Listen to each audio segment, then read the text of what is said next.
Mes chers compatriotes, le lundi 16 décembre, les chefs d'État des pays de la CEMAC se réuniront à Yaoundé pour un sommet extraordinaire auquel participera également le FMI. Cette réunion n'est évidemment pas anodine, car la situation financière de notre zone est préoccupante, voire sinistrée.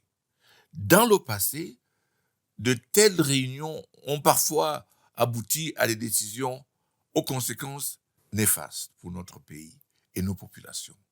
En tant que responsable politique, je suis interpellé par cette situation, car il est impératif de protéger les intérêts supérieurs de notre pays et le bien-être de nos citoyens.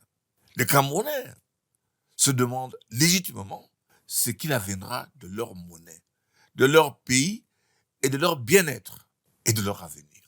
Un gouvernement responsable a le devoir d'informer sa population sur des enjeux cruciaux sans semer la panique.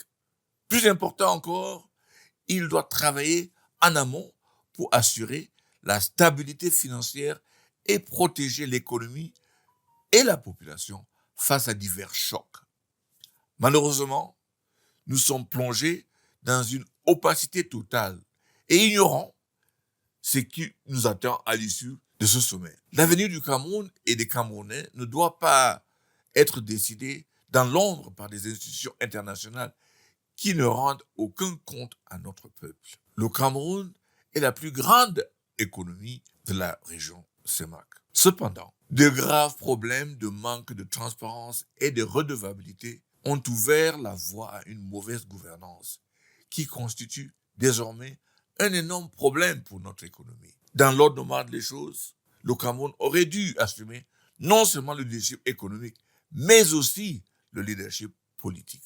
La mauvaise situation financière de notre pays et de la CEMAC résulte de politiques économiques inadéquates menées pendant des décennies, d'un manque de rigueur dans la gestion des affaires de la sous-région et d'une gestion irresponsable des institutions, y compris dans la nomination de leurs responsables. Cela témoigne surtout de l'abandon du leadership de notre pays dans la sous-région par un gouvernement fatigué et apathique, mettant en péril les intérêts supérieurs de notre nation, la stabilité de notre économie et le bien-être de nos populations.